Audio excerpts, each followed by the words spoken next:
La première personne qui va passer sur scène a le courage de monter sur scène. Elle est malicieuse et pleine d'énergie. La question qu'elle se pose, c'est le mensonge peut-il être vertueux? S'il vous plaît, maximum de bruit pour Romaima! C'est vrai que je sens mieux grâce au regard des gens. C'est vrai que je vois beau dans le regard des gens. La morale est que peu importe le problème, avant d'être aimé par les autres, il faut d'abord s'aimer soi-même. On fait semblant d'être heureux, de sourire pour se sentir mieux. On se déguise, s'idéalise la perfection qu'on veut. À peine entré sur cette tribune, je pressens le jugement que vous apprêtez à porter sur moi. Peut-être ai-je tort, car vous êtes certainement bienveillant. Néanmoins, je redoute le jugement sur le paraître, alors que je viens tout juste d'apparaître. N'oublions pas que l'humain, par nature, juge tout le temps. Ainsi, vous jugez sur le paraître, alors que je ne veux qu'être. Pour paraître, une seule solution s'impose. Mentir. Se mentir, d'abord à soi, puis aux autres. Je mens, tu mens, nous mentons, et vous mentez. Je ne parle pas du mensonge qu'on profère envers les autres, mais bien de celui qu'on s'inflige à nous-mêmes, celui qui nous pousse constamment vers l'échec. Certaines personnes mentent afin d'obtenir un résultat inaccessible selon eux. Ce type de mensonge qu'on commet envers les autres engendre des pertes, c'est certain. Mais le menteur en question est conscient de ses objectifs et attentes. Mon mensonge à moi, il est différent. Je ne saurai jamais ni ce que je gagne ni ce que je perds. Ce mensonge, il m'empoisonne. Il m'empêche de voir et j'en viens même à ne plus savoir qui je suis réellement. Influencée par ce qui m'entoure, j'ai envie d'être ce que je regarde, en éclipsant la vraie moi, ma véritable identité. C'est la conséquence du développement fulgurant des réseaux sociaux et d'Internet par lequel amplifie dramatiquement l'importance du paraître comme facteur de valorisation ou dévalorisation des individus.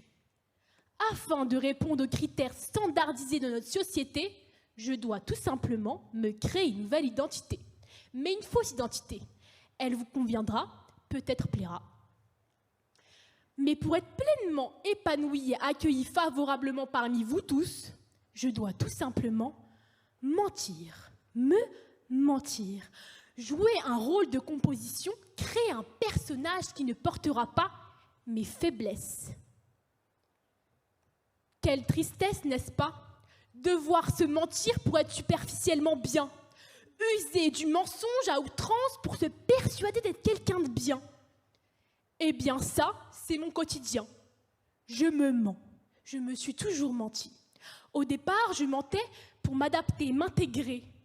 À force de renoncement pour m'adapter, pour plaire, je me suis perdue, oubliée. Enfin, je crois. Pour être franche, initialement, ce mensonge, il ne me dérangeait pas. Bien au contraire, il m'arrangeait. Il me permettait de dissimuler quelques-unes de mes faiblesses. Par exemple, durant mes années collège, j'étais nulle en maths, mais vraiment nulle en maths. Mais alors pourquoi ai-je continué l'étude de cette matière au lycée? Eh bien, je me mentais. Je m'obstinais à croire que j'étais douée afin d'obtenir cette validation, être reconnue et acceptée. En effet, j'aime contrôler l'image que je renvoie de moi. J'aime montrer ce que je veux de moi. C'est pourquoi ce mensonge, il me plaît. Il m'aide à être en position de contrôle et éviter toute vulnérabilité. Aujourd'hui, comment ressentir la moindre victoire quand tout ce que j'obtiens n'est pas dû à moi? Comment ressentir le moindre bonheur quand tout ce que j'ai n'est pas dû à moi? Je refuse d'exister, je deviens esclave d'un monde, d'une société, et je prétends vouloir l'épanouissement. Plus aucune notion du bien ni du mal, je me perds, en voulant à tout prix être heureuse. Mais comment nourrir mon cœur alors que j'ai moi-même décidé de le paralyser? Aujourd'hui, je pense avoir le courage de me pardonner tous ces mensonges que j'ai fait subir à mon être. Se pardonner, c'est se donner une place dans le monde. Cependant, se faire une place dans le monde, c'est douloureux. Je traverserai des épreuves, je ferai des erreurs, c'est certain. Il me faudra alors transcender cette souffrance pour m'élever, transformer ces échecs afin que mes expériences m'apportent amélioration. Cette souffrance, elle est inévitable pour grandir. La colère, elle, nous permet de montrer ce qui ne va pas. La tristesse nous montre ce qui émeut. Le bonheur nous révèle ce qui est réellement important. Et l'amour me prouve que seul je ne suis rien. Me pardonner, c'est me réconcilier avec moi-même. C'est me donner les clés de mon propre bonheur et en faire bon usage.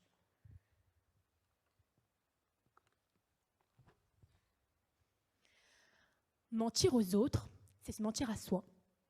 Et se mentir à soi, c'est faire semblant de vivre. La vie est trop courte pour faire semblant de vivre, n'est-ce pas? Étant acculée au paraître, j'ai dû jouer. Je me suis perdue, en voulant à tout prix faire bonne impression.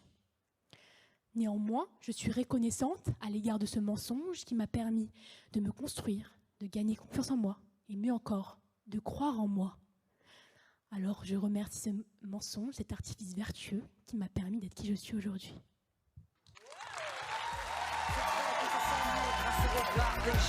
C'est vrai qu'on se voit beau dans le regard des gens. La morale est que peu importe le problème, avant d'être aimé par les autres, il faut d'abord s'aimer soi-même. On fait semblant d'être heureux.